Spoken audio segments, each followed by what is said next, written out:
لیکن غول زندہ رہتا ہے۔ اس کے مقابلے میں جو دوسروں کے ساتھ مل کر کام کرنے اور تعلق استوار کرنے میں کامیاب رہتے وہ زیادہ عافیت کے ساتھ زندگی گزارتے، جنسی تعلق استوار کرنے کے زیادہ مواقع ملتے اور وسائل تک رسائی بھی زیادہ ہوتی۔ جیسے کہ چارلس ڈارون نے نوٹ کیا تھا، بنی نوع انسان کی طویل تاریخ میں وہی غالب رہے ہیں جنہوں نے سب سے زیادہ مؤثر انداز میں مل کر کام کرنا اور برجستہ کام کرنا سیکھ لیا۔ نتیجتاً انسان کی شدید ترین خواہشات میں سے ایک تعلق رکھنا ہے، اور یہ قدیم ترجیح ہمارے جدید رویے پر بہت گہرا اثر مرتب کرتی ہے۔ اپنی اولین عادات کو ہم منتخب نہیں کرتے بلکہ ان کی نقالی کرتے ہیں۔ ہم اس اسکرپٹ کے مطابق چلتے ہیں جو ہمارے گھر والوں اور دوستوں، ہمارے چرچ یا اسکول، ہماری مقامی کمیونٹی اور بالعموم معاشرے کی طرف سے ملتا ہے۔ یہ تمام ثقافتیں اور گروہ اپنے ساتھ اپنی توقعات اور معیارات لے کر آتے ہیں۔ شادی کب اور کہاں کی جائے، بچے کتنے پیدا کیے جائیں، کون سے تہوار منائے جائیں، اپنے بچے کی سالگرہ پر کتنی رقم خرچ کی جائے، کئی اعتبارات سے یہ سماجی روایات ایسے غیر مرئی اصول ہوتے ہیں جن کی بنا پر ہمارا روزمرہ کے رویوں کا تعین ہوتا ہے۔ آپ ہمیشہ انہیں ذہن میں رکھتے ہیں، چاہے یہ شعوری سطح پر بہت زیادہ نمایاں نہ ہو۔ اکثر آپ اپنی ثقافت کی عادات کو سوچے بغیر، سوال کیے بغیر اور بعض اوقات یاد رکھے بغیر دہراتے رہتے ہیں۔ جیسے کہ فرانسیسی فلسفی مائیکل ڈی مونٹین نے لکھا تھا، معاشرتی زندگی کے رسوم و رواج ہمیں بہلا لے جاتے ہیں۔ زیادہ تر اوقات میں گروہ کے ساتھ مل کر چلنا بوجھ نہیں لگتا، ہر کوئی اجتماع کا حصہ بننا چاہتا ہے۔ اگر آپ ایک ایسے خاندان میں پروان چڑھیں جو آپ کو شطرنج میں مہارت رکھنے پر انعام دے تو شطرنج کھیلنا ایک بہت پرکشش کام معلوم ہوگا۔ اگر آپ کسی ایسی جگہ کام کرتے ہیں جہاں ہر کوئی مہنگے سوٹ پہنتا ہے تو آپ بھی ایک ایسا سوٹ خریدنے کی فضول خرچے کی طرف مائل ہوں گے۔ اگر آپ کے سارے دوست کوئی اندرونی لطیفہ شیئر کر رہے ہیں یا کوئی نئی اصطلاح استعمال کر رہے ہیں تو آپ بھی ایسا کرنا چاہیں گے تاکہ انہیں لگے کہ آپ اسے سمجھتے ہیں۔ رویے جب ہمیں اجتماع کا حصہ بننے میں مدد دیتے ہیں تو پرکشش ہو جاتے ہیں۔ ہم 3 گروہوں کی عادات کی خصوصی طور پر نقالی کرتے ہیں۔ نمبر 1، قریبی لوگوں کا گروہ۔ نمبر 2، اکثریتی گروہ۔ نمبر 3، طاقتور یا حسب اختیار افراد کا گروہ۔ ہر گروہ رویے کی تبدیلی کے دوسرے قانون سے فائدہ اٹھانے اور ہماری عادات کو زیادہ پرکشش بنانے کا موقع فراہم کرتا ہے۔ نمبر 1، قریبی لوگوں کی نقالی کرنا۔ قربت ہمارے رویے پر گہرا اثر ڈالتی ہے۔ یہ طبعی ماحول کے حوالے سے درست ہے، جیسا کہ ہم نے باب 6 میں بات کی، لیکن یہ سماجی ماحول کے حوالے سے بھی درست ہے۔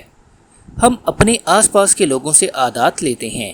ہمارے والدین بحث مباحثے کو کس طرح ہینڈل کرتے ہیں، ہمارے ہم چشم ایک دوسرے کے ساتھ جیسے فلرٹ کرتے ہیں، ہمارے رفقاء کار جس انداز میں نتائج حاصل کرتے ہیں، ہم ان سب کی نقالی کرتے ہیں۔ آپ کے دوست چرس پیتے ہوں تو آپ بھی اس کا تجربہ کر کے دیکھیں گے۔ اگر آپ کی بیوی سونے سے پہلے دروازے کا قفل 2 مرتبہ چیک کرتی ہو تو آپ بھی ایسا کرنے لگیں گے۔ میں نے دیکھا ہے کہ میں اکثر اپنے آس پاس کے لوگوں کے رویے کی نقالی کرنے لگتا ہوں اور مجھے احساس بھی نہیں ہوتا۔ گفتگو کے دوران میں خود بخود مد مقابل کے کھڑے ہونے یا بیٹھنے کے انداز اپنا لیتا ہوں۔ کالج کے دنوں میں میں نے اپنے کمرے میں شریک ساتھیوں کی طرح سے بات کرنا شروع کر دیا تھا۔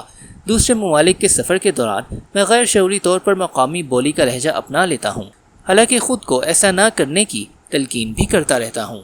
عمومی اصول یہ ہے کہ ہم کسی کے جتنا زیادہ نزدیک ہوں گے اس کی عادات کی نقالی کرنے کے امکانات اتنے ہی قوی ہوں گے۔ نئی راہیں کھولنے والے ایک مطالعے میں 12,000 افراد کو 32 سال تک زیر نگرانی رکھنے کے بعد دریافت کیا گیا کہ اکثر کسی فرد کا کوئی دوست موٹا ہو تو اس کے اپنے موٹے ہونے کے امکانات میں 57% اضافہ ہو جاتا ہے۔ یہ انکشافات دوسرے رخ سے بھی درست ہے۔ ایک اور مطالعے سے معلوم ہوا کہ اگر کسی تعلق میں ایک فریق اپنا وزن گھٹا لے تو 33% امکانات ہیں کہ دوسرا فریق بھی وزن گھٹا لے۔ ہمارے عزیز و اقارب ہم چشمی کا ایک غیر مرئی دباؤ ڈالتے ہیں جو ہمیں ان کی سمت کھینچتا ہے۔ یہ بھی درست ہے کہ ہم چشموں کا دباؤ صرف اس وقت برابر ثابت ہوتا ہے جب آپ منفی اثرات میں گھرے ہوں۔ خلا باز مائک میسی مینو جب MIT میں پڑھ رہا تھا تو اس نے روبوٹکس کی ایک مختصر سی کلاس میں شرکت کی۔ کلاس میں شامل 10 افراد میں سے 4 خلا باز بن گئے۔ اگر آپ کا ہدف خلا نوردی تھا تو اس کمرے کا ماحول آپ کے لیے بہترین تھا۔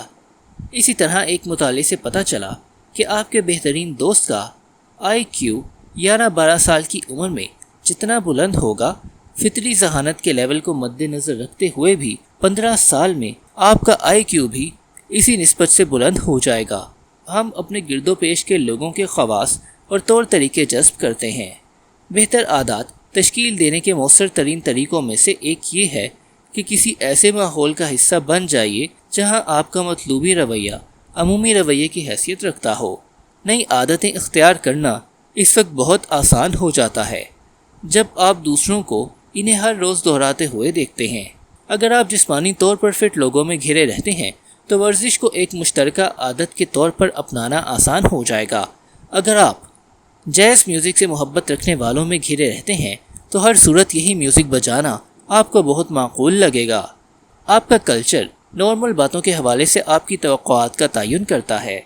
ایسے لوگوں میں شامل ہو جائیے جن میں وہ عادتیں موجود ہیں جو کہ آپ اپنانا چاہتے ہیں۔ آپ سب ایک ساتھ بلندی کی طرف گامزن ہوں گے۔ اپنی عادات کو مزید پرکشش بنانے کے لیے آپ اس حکمت عملی کو ایک قدم آگے لے جا سکتے ہیں۔ ایسے ماحول کا حصہ بنے جہاں نمبر 1 آپ کا مطلوبی رویہ عمومی رویہ ہو، اور نمبر 2 آپ میں پہلے سے کوئی ایسی بات ہو جو اس گروہ میں بھی پائی جاتی ہو۔ نیو یارک سٹی کا ایک کارجو اسٹیو کیمپ نرڈ فٹنس نامی ایک کمپنی چلاتا ہے جو وزن گھٹانے، قوت بڑھانے اور صحت مند ہونے میں ایسے لوگوں کی مدد کرتی ہے جو ایک چیز کے پیچھے پاگل ہوتے ہیں، معاشرے میں فٹ نہیں ہو پاتے یا دوسروں سے مختلف ہوتے ہیں۔ اس کے کلائنٹس میں ویڈیو گیمز کے شائق، فلموں کے شائق اور ایسے عام آدمی شامل ہیں جو جسمانی فٹنس حاصل کرنا چاہتے ہیں۔ بہت سے لوگ جب پہلی دفعہ ورزش گاہ میں جاتے ہیں یا اپنے کھانے پینے کے معمولات تبدیل کرنے کی کوشش کرتے ہیں تو بہت اجنبی سا محسوس کرتے ہیں، لیکن اگر آپ پہلے سے ہی کسی انداز میں گروہ کے لوگوں سے مماثلت رکھتے ہیں، مثلا یہ کہ آپ سب سٹار وارز کے مداح ہیں، تو تبدیلی کی کشش میں اضافہ ہو جاتا ہے، کیونکہ یہ ایسا کام معلوم ہوتا ہے جو کہ آپ جیسے لوگ پہلے ہی کر رہے ہیں۔ قبیلے کا حصہ ہونا تحریک و ترغیب کو قائم رکھنے میں سب سے زیادہ مؤثر کردار ادا کرتا ہے۔ اس کی بدولت ایک انفرادی جستجو اجتماعی بن جاتی ہے۔ پہلے آپ اکیلے تھے، آپ کی شناخت منفرد تھی، آپ مطالعے کے شائق ہیں، آپ موسیقار ہیں، آپ ایتھلیٹ ہیں۔ جب آپ کسی بک کلب یا بینڈ یا سائیکل گروپ کا حصہ بن جاتے ہیں تو آپ کی شناخت آس پاس کے لوگوں سے منسلک ہو جاتی ہے۔ بڑھوتری اور تبدیلی ایک انفرادی کوشش نہیں رہتی۔ ہم مطالعے کے شائقین ہیں، ہم موسیقار ہیں، ہم سائیکلسٹ ہیں۔ مشترکہ شناخت آپ کی انفرادی شناخت کو تقویت پہنچانے لگتی ہے۔ یہی وجہ ہے کہ ہدف حاصل کرنے کے بعد بھی گروہ کا حصہ بنے رہنا عادات کو برقرار رکھنے میں نہایت اہم کردار ادا کرتا ہے۔ دوستی اور شراکت کی بدولت نئی پہچان کی جڑیں مضبوط ہوتی ہیں اور اپنے رویے کو طویل مدتی دورانیے میں برقرار رکھنے میں مدد ملتی ہے۔ ادب سرائے۔